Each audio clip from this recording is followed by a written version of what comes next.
मेरे जो वालिद थे, मैंने जैसे बताया बहुत पढ़े लिखे थे, तो उन्होंने बहुत गरीब भी थे, उनको कभी कोई नौकरी नहीं मिली, हार्डली उनके पास पैसे होते थे।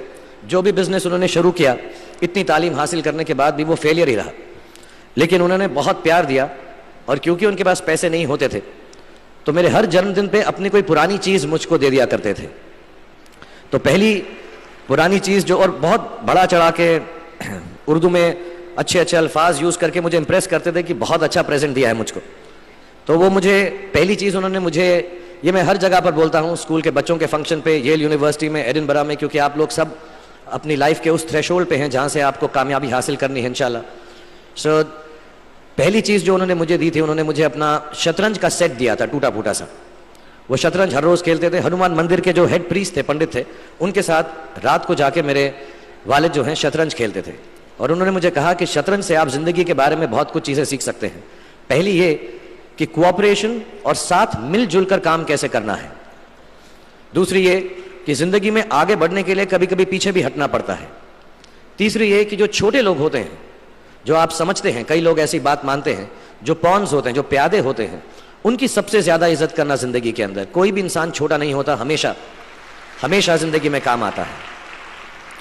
और कामयाबी हासिल करने के लिए आखिरी बात शतरंज ये सिखाती है हमको कि कभी कभी जिस चीज़ से सबसे ज़्यादा लगाव होता है, जैसे रानी से अमूमन हो जाता है, कभी कभी उसे भी सैक्रिफाइस करना पड़ता है आगे बढ़ने के लिए। दूसरी चीज़ जो उन्होंने मुझे दी, मेरे पास है वक्त, 2 मिनट बोल सकता हूँ मैं, सॉरी। दूसरी चीज़ जो उन्होंने मुझे दी थी, वो एक टाइपराइटर दिया था। आज के ज़माने में आई डोंट थिंक किसी को, बहुत सारे बच्चे होंगे यहाँ पे जिनको मालूम भी नहीं होगा टाइपराइटर कैसा लगता है। अब सब कंप्यूटर पे काम करते हैं। तो टाइपराइटर के ऊपर जब आदमी लिखता है और अगर गलत लिखता है तो उसको मिटाने में बहुत तकलीफ होती है। So you have to be very diligent, बहुत ध्यान से लिखना पड़ता है। हम गलती नहीं कर सकते। और टाइपेक्स यूज़ करते थे टाइप को निकालने के लिए, कभी उंगली फंस जाती थी उसकी कीज़ के बीच में, मगर बहुत मेहनत से, बहुत डेलिजेंस से काम करना पड़ता था। तो जब मैं उस पर टाइपिंग सीखा स्कूल में कॉमर्स करते वक्त, so the only thing I realise is that practice makes you perfect.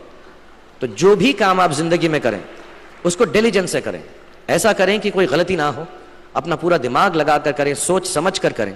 ऐसे करें कि ये काम जिंदगी में आपका पहला काम है और इसके बाद आपको मौका नहीं मिलेगा, और शायद ये काम आपका जिंदगी का आखिरी काम है, इसके बाद फिर मौका नहीं मिलेगा। So do it with that kind of diligence. तीसरी चीज़ उन्होंने मुझे कैमरा दी थी, क्योंकि बहुत गरीब थे, वो कैमरा चलता नहीं था बिल्कुल भी, सिर्फ उसके व्यू फाइंडर से बड़ी अच्छी अच्छी तस्वीरें दिख जाती थी, लेकिन खिंचती बिल्कुल भी नहीं थी। और इससे मुझे उन्होंने सीख दी कि जो हमारी क्रिएटिविटी होती है, हम जो भी, कभी कभी हमारी हॉबी होती है, कभी कभी हमारा उससे प्यार होता है, लेकिन हम उसको अपनी नौकरी नहीं बना सकते, अपना काम नहीं बना सकते। बहुत कम लोग ऐसे फॉर्चुनेट होते हैं जैसे मैं हूँ कि जो मेरी हॉबी थी, जिस चीज़ से मुझे प्यार था, कलाकारी से, एक्टिंग से, वो मेरा पेशा भी बन गया। अमूमन ऐसा होता नहीं है। लेकिन जो हमारी कला है, चाहे वो पोएट्री है, चाहे वो लिखना है, चाहे वो पेंटिंग है, चाहे जो भी चीज़, गाना है, अकेले में गाना है, हमारी क्रिएटिविटी ज़रूरी नहीं है कि दुनिया एक्सेप्ट करे। जैसे उस कैमरा की तस्वीरें दिखती नहीं हैं, लेकिन उसमें देखने से खूबसूरत लगता है हर कुछ, वैसे ही आपकी जो क्रिएटिविटी है वो अपने लिए रखें। क्योंकि ज़िंदगी में कभी ना कभी, कहीं ना कभी ऐसा मुकाम आएगा जब आप बहुत अकेला फील करेंगे। हो सकता है दुख का समय भी आए, उस वक्त आपकी जो क्रिएटिविटी है वो आपकी सबसे अच्छी दोस्त होगी, दुनिया उसको माने या ना माने। मैं बहुत ख़राब पोइट्री करता हूँ, लेकिन जब भी दुखी होता हूँ तो लिख लेता हूँ। सराफ साहब से मैं अब सीखना भी चाहता हूँ। मैं रेख्ता पे जाऊँगा, मुझे लगता है ये कमाल की साइट है, थोड़ी मैं शायरी वगैरह सीखूंगा। मेरी शायरी बहुत ख़राब है कि हमने तुम्हारी याद में रो रो के टब भर दिए, वो आए और नहा कर चल दिए। इस लेवल की पोइट्री है। लेकिन जब दुख होता है, ये भी बैठ कर जब लिखता हूँ तो बहुत दिल को शांति मिलती है। आखिरी चीज़ मेरे वालिद जी ने मुझे दी थी, वो दोनों मिक्स है। मैं जल्दी ख़त्म करता हूँ क्योंकि आप लोगों के पास वक्त नहीं है, आप लोगों को अपनी डिग्रीज लेनी है, सोच रहे होंगे इतना वक्त ज़ाया कर रहा है हमारा ये। तो मैं जल्दी से बताता हूँ। एक उन्होंने मुझे कहा, एक सेंस ऑफ ह्यूमर हमेशा रखना ज़िंदगी में, हंसते हमेशा रहना, एक चाइल्ड लाइक इनोसेंस ज़रूर रखना।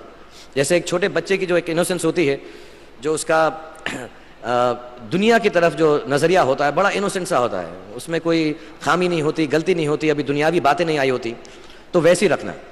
कई बार बचपन में मैंने जब बदतमीज़ी की या कोई गलत काम किया तो उन्होंने सेंस ऑफ ह्यूमर से मुझे बचाया।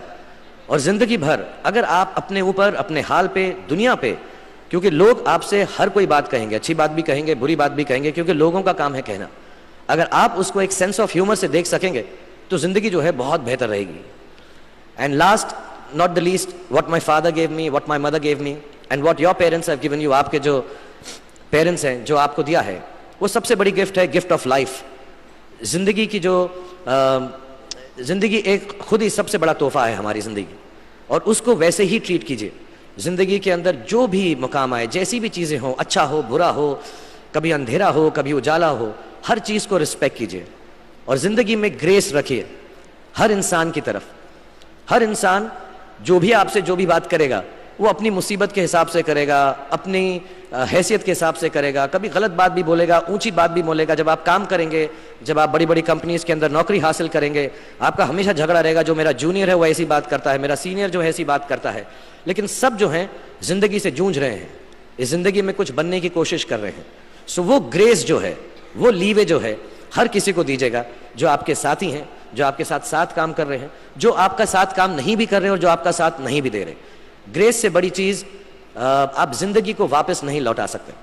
तो ये 4-5 चीज़ें याद रखिएगा। याद रखिएगा, नहीं रहे तो कोई बात नहीं। आप लोग बहुत कुछ अभी इस जगह पर इल्म हासिल कर चुके हैं और मुझे उम्मीद है और मुझे यकीन है कि आप जो भी करेंगे ज़िंदगी में बहुत कामयाब होंगे। और फिर से मैं मौलाना आज़ाद नेशनल उर्दू यूनिवर्सिटी का शुक्रिया अदा करना चाहूँगा कि मुझे यहाँ पर बुलाया, आपसे मुखातिब होने का मौका दिया। थैंक यू वेरी मच, बहुत बहुत शुक्रिया। और आप, मुझे मालूम है कुछ टीचर्स जो होंगे यहाँ पर बैठे होंगे जो आपके फेवरेट नहीं भी हैं, जो बहुत स्ट्रिक्ट होंगे, डांटते भी होंगे आपको, उनको सबसे ज़्यादा याद रखिएगा जब आप इस यूनिवर्सिटी से बाहर जाएंगे, क्योंकि जो सबसे ज़्यादा टीचर आपसे स्ट्रिक्ट थे वो एक्चुअली सबसे ज़्यादा आपसे प्यार करते थे। Thank you very